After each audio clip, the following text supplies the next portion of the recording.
Alhamdulillah, wassalatu wassalamu ala rasulillah wa ala alihi wa sahbihi wa man tabi'ahu wa awwalah.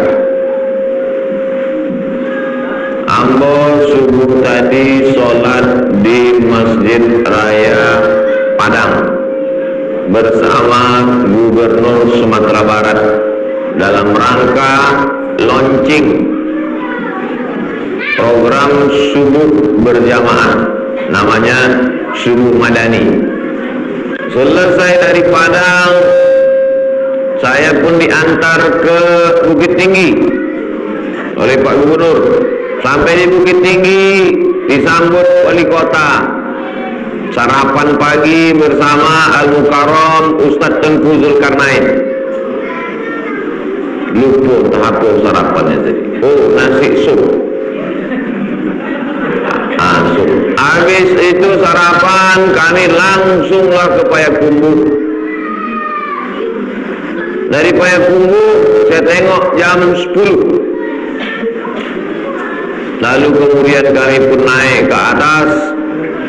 Sampai di atas bukit saya dengar suara azan Jumat. Tak bisa kami sholat Jumat. Akhirnya sampailah kami ke desa Kebun Tinggi pada jam 3 sore. Tak nampak saya lagi masyarakat, saking lapar. Langsung dikasih makan, Masya Allah, tabarakallah. Jadi saya mau meluruskan pernyataan Pak Ketua Masjid tadi yang mengatakan Ustadz Abdul Somad sudah menginjakkan kakinya. Itu tak betul. Karena saya bukan hanya menginjakkan kaki, sudah makan, sudah mandi pula di sungai sore tadi. Saya hanya sekedar mau ngasih tahu bahwa saya sudah mandi. Sejuk airnya, segar bugar. Lalu kemudian malam ini kita berjumpa. Pertemuan kita malam ini sudah dituliskan di Lauhil Mahfuz. Khamsin alfasana, 50.000 tahun qabla an yakhluqas samawati wal ardh, sebelum Allah menciptakan langit dan bumi. Jadi kalau ada bapak ibu yang mengatakan sampai sore tadi kami sudah mengecat bagian depan, saya rasa mimpi Ustaz datang ini. Maka saya jawab, saya pun macam mimpi juga menengok bapak. Disambut Pak Wali. Kami 3 mobil dari Payakumbuh. Sampai di tengah jalan yang satu mobil itu tak datang-datang, rupanya rusak. Balik lagi ke Payakumbuh. Yang 2 mobil sampai kemari. Disambutlah sama sahabat-sahabat kami. Mereka datang melalui lipat kain kuntu 9 mobil. Jadi semuanya 11 mobil. Saya bisa ngitung mobilnya saja, isinya tak tahu dah berapa. Yang jelas di dalam itu ada komunitas Kampar Berbagi, KKB namanya. Ketuanya Ustadz Jarlis. Mohon berdiri dulu Ustadz Jarlis. Ustadz Jarlis. Ustadz Jarlis ini berdiri tidak mencalonkan jadi anggota dewan, tidak. Beliau PNS, Kantor Urusan Agama, Kementerian Agama. Lalu kemudian hadir pula bersama kami komunitas Agung Toyota Off-Road Santuy. Entah apa artinya. Mereka yang pakai mobil besar keliling-keliling itu datang bersama kita. Lalu kemudian ada pula Badan Amil Zakat Nasional Kabupaten Kampar. Lalu kemudian yang tadi Al-Mukarram Ustadz Al-Naqdinar, Ketua Yayasan Tabung Wakaf Umat. Kenapa kami datang bersilaturahim? Karena besok hari Sabtu 13 Syaban, hari Ahad 14 Syaban, Ahad malam Senin, malam nisfu Syaban. Innallaha la yattali'u, Allah Ta'ala memperhatikan khusus pada malam nisfu Syaban. Fayaghfiru li jami'i khalqihi. Malam nisfu Syaban nanti Allah mengampunkan semua makhluknya.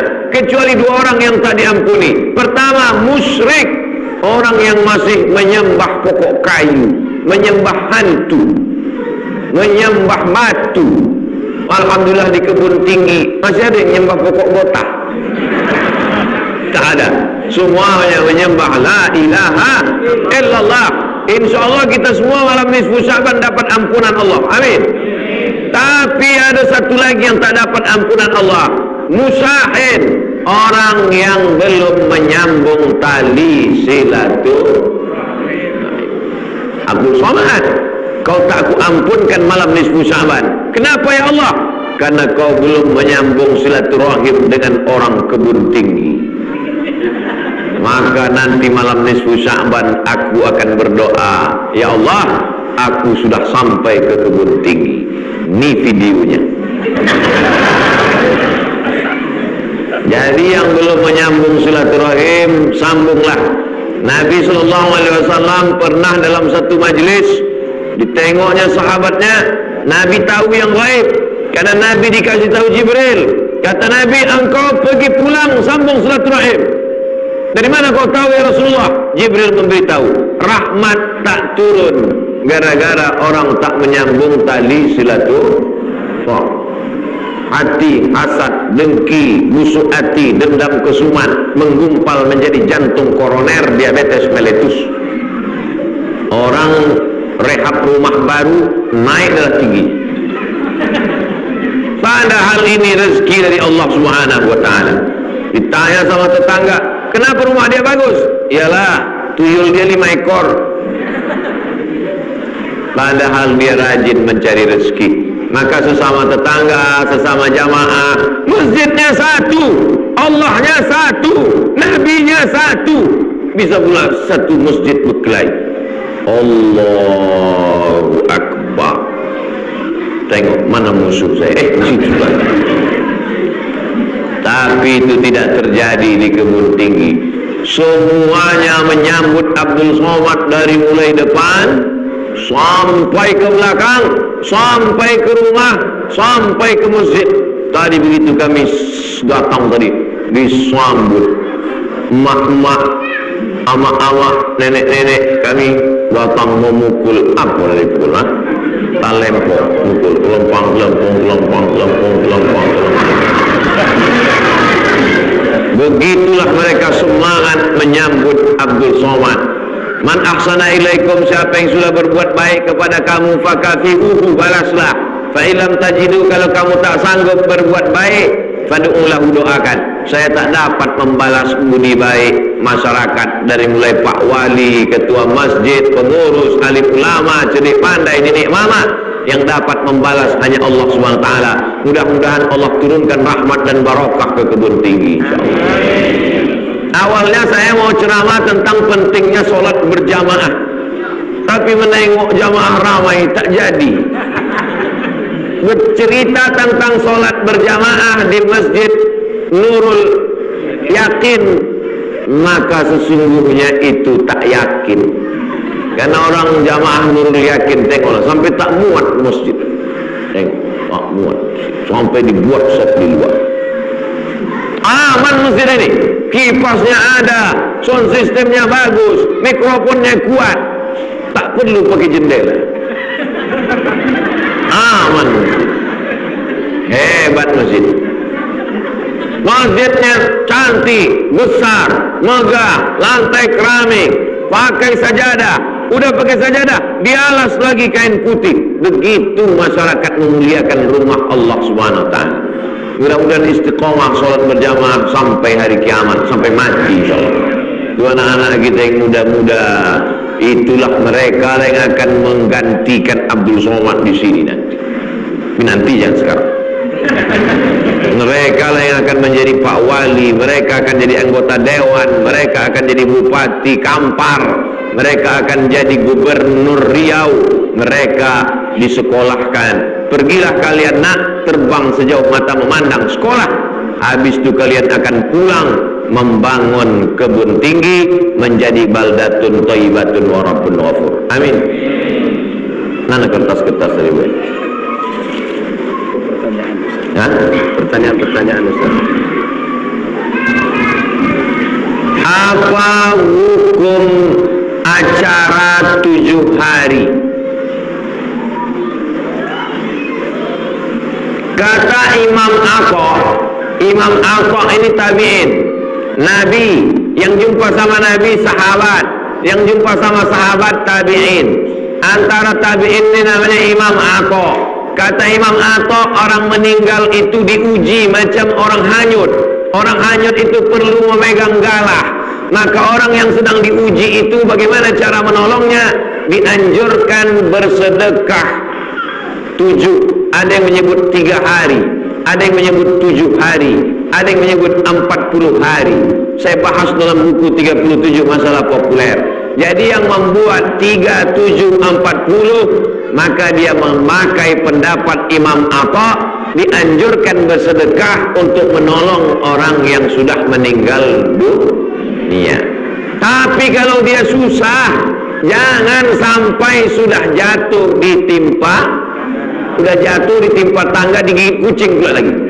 Sudahlah keluarga dia meninggal, dia susah, duit tak ada, gara-gara memaksakan diri buat kenduri 7, 40, akhirnya mengutang bubur kacang hijau, mengutang ayam panggang kulit kuning. Maka kalau dia susah, pengurus Badan Serikat Kemalangan BSKM datang. Bapak, Ibu, kalian sedang susah, jangan masak, kami yang akan membawa. Pak Fulan membawa nasi, Ibu Fulan membawa lauk, Encik Fulan membawa ikan, saya ikut menghabiskannya nanti. Karena hukum aslinya isna'u ta'aman li ali Ja'far. Kalau ada orang meninggal, buatkanlah makanan. Kalau ada orang meninggal, kita mesti datang membawakan makanan, bawakan beras, bawakan ikan, bawakan lauk, bawakan air. Kalau tak sanggup membawakan makanan, datanglah membawakan kalimat yang melembutkan hati setawar sedingin, inna lillahi wa inna ilaihi. Isi tahlilan 7 hari, 40 hari itu apa? 5 isinya. Yang pertama doa, Allahumma fir lahu warhamhu wa'afihi wa'fu anhu. Apakah doa itu sampai? Diam. Doa untuk orang mati sampai. Mana dalilnya? Saya kalau lewat kubur, saya ucapkan assalamualaikum ya ahla diyar minal mu'minin wa inna insyaallah bikum lahiqun yarhamullah mustaqimin wal mustakhirin nas'alullah lana wa lakumul afiyah. Doa untuk orang mati sampai, walaupun saya bukan anak kandungnya. Saya lewat di pemakaman, besok pulang mau ke Kuntu, lewat di pemakaman, saya ucapkan salam, assalamualaikum ya ahla diyar minal mu'minin wa inna insyaallah bikum lahiqun, sampai doa itu untuk orang meninggal. Yang penting sama-sama la ilaha illallah Muhammadur. Yang kedua, bacaan Quran. Bacaan Quran untuk orang meninggal dunia sampai. Kata Imam Nawawi, kalau ada orang meninggal dunia, bacakan Al-Fatihah pada bagian kepala, ujung Al-Baqarah pada bagian kaki. Wa in khatimul Quran, seelok-eloknya bacakan sekhatam Quran. Tak sanggup khatam Quran, hatinya Quran Yasin. Tak sanggup baca Yasin, Al-Fatihah. Al-Fatihah pun tak sanggup, mati aja lah. Yang ketiga, orang meninggal dikirimkan tahlil, la ilaha illallah, la ilaha illallah. Maka tahlil sampai. Apa dalilnya tahlil itu sampai? Orang meninggal, dibelahkan Nabi pelepah korma, diambil Nabi pelepah korma, dicucukkan Nabi ke makam. Kata Nabi, pelepah korma ini bertasbih, tasbihnya sampai kepada orang meninggal. Apa kata Imam Nawawi? Sedangkan tasbih pelepah korma sampai, apalagi tahlil Abdul Somad. 4, datang ke sana membawakan nasihat. Ustaz, Buya, tolong nasihati tentang kematian. Anaknya pemain judi, pemabuk. Tobatlah kalian, ayah kalian baru mati. Suruh tobat. Selama ini hatinya tak terbuka. Waktu ayahnya mati dia terbuka hatinya. Sampaikan, gas betul malam itu. Lalu kemudian yang kelima, bersedekah. Sampaikah sedekah makanan? Sampai. Mana dalilnya? Ummi matat, kata Sa'ad sahabat Nabi. mak saya mati, apa atasaddaqu anha, kalau saya bersedekah apakah pahalanya sampai? Sampai. Ayu sedekah afdal, sedekah apa yang paling afdal? Saqiyul ma, sedekah yang paling afdal mengasih air minum. Itulah maka Abdul Somad dikasih air minum. Sedekah yang paling afdal kasih air minum. Kalau air minum saja sampai, apalagi gulai. Dua, bagaimana cara agar hati tenang? Ala bizikrillahi tatma'innul qulub. Cila ya. Ala bizikrillahi tatma'innul qulub. Dengan banyak berzikir mengingat Allah, hati menjadi tenang. Bukan kata Abdul Somad yang mengatakan itu Allah. Jadi kalau hati susah banyak berzikir 100 kali tak tenang, 1000 kali tak tenang, 10.000 kali tak juga tenang, 100.000 kali insya Allah tertidur. Subhanallah zikir, Alhamdulillah zikir, Allahu Akbar zikir, baca Quran zikir, salawat zikir, istighfar zikir. Tapi yang paling afdal di antara semua zikir, afdal zikri fa'lam annahu la ilaha illallah, la ilaha illallah, la ilaha illallah. Kenapa bengkok Allahnya ke kiri? Karena tangkai jantung di sebelah kiri. La ilaha illallah. Bukan asal geleng-geleng aja. Geleng lawak. Bagaimana cara menghidupkan malam nisfu Sya'ban? Pertama dengan sholat sunat. Sholat sunat wudu, sholat sunat taubat, sholat sunat tahajud, sholat sunat hajat, sholat sunat witir, sholat sunat mutlak. Boleh sholat hajat banyak-banyak, boleh. Sholat sunat hajat untuk gotah, Allahu Akbar. Sholat sunat hajat untuk dapat menantu, Allahu Akbar.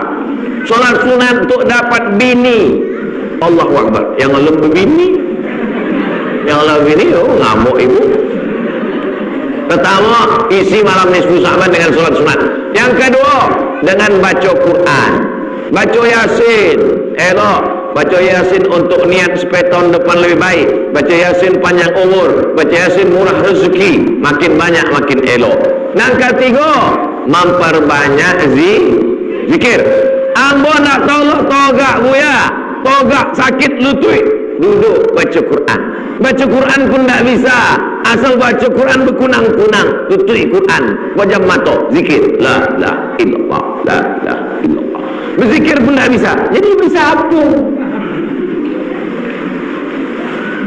Mudah-mudahan awak idui sampai malam nisfu Sya'ban. Banyak anda yakin? Assalamualaikum Tuan Guru. Waalaikumsalam. Bagaimana menurut Ustadz tentang pembagian harta warisan? Menurut adat kami pembagiannya lebih banyak untuk anak perempuan daripada anak laki-laki. Ambo laki-laki, betul? Ada yang ragu? Ambo laki-laki. Harta ambo 100 juta. Meninggal ambo. Maka bini ambo dapat 1/8. Kenapa dapat 1/8? Karena ada anak. 100 juta. Berapakah 1/8-nya? 12,5 juta. Betul? 12,5 juta. Nah, lalu 12,5 juta berarti tinggal 87,5 juta. Di mana kebagi? Anak ada, laki-laki 1, perempuan 1. Lidzakari mislu hazzil unsayain. Anak laki-laki dapat 2 kali bagian anak perempuan. Jadi kalau anak laki-laki 50 juta, maka anak perempuan dapat 25 juta. Kenapa anak perempuan dapat 25, laki-laki dapat 50? Karena yang menanggung biaya nikah laki-laki apa perempuan? yang menanggung biaya anak, makan, pakaian, tempat tinggal. Laki-laki ini 3 tanggung jawabnya: makan, pakaian, tempat tinggal. Laki-laki apa perempuan? Adapun adat di Minangkabau atau beberapa suku yang dekat, karena dia berafiliasi ke Pagaruyung, sesungguhnya bukanlah harta warisan perempuan lebih banyak. Ini banyak orang tak paham. Dengar baik-baik. Ada namanya harato tinggi. Jadi perempuan mewasiatkan ini kebun sawah padi hanya diwariskan, dipakai, haknya hak pakai untuk anak perempuan, nanti dipakai lagi anak perempuan. Jadi dia seperti wakaf zurri, wakaf untuk keturunan. Supaya apa? Supaya kalau anak perempuan ini ayahnya mati, emaknya meninggal, suaminya susah, dia tidak perlu cari makan keluar kampung karena dia sudah punya kebun. Jadi beda kan itu. Saya sudah tanya sama orang Minang, apa betul kalian kalau meninggal perempuan lebih banyak dari laki-laki? Enggak, tetap kami pakai hukum Islam. Lalu kenapa yang mengatakan ada perempuan lebih banyak? Bukan harta warisan itu yang dibagi perempuan banyak, itu maksudnya adalah harato tinggi. Ada kebun diwariskan ke anak perempuan, diwariskan ke cucu perempuan, diwariskan ke cicit perempuan, tapi dia hak pakai seperti wakaf zurri, supaya menjaga perempuan jangan sampai menjual harkat martabat kehormatan, jangan sampai keluar kampung meninggalkan keluarga hanya untuk mencari makan. Jadi tujuan nenek mama dulu membuat itu baik apa tak baik? Pahami dengan baik. Bukan orang Minangkabau atau suku-suku yang dekat dengan Pagaruyung mengatakan laki-laki perempuan lebih banyak daripada laki-laki. Di desa kami ada kebiasaan petani karet meminjam duit kepada toke.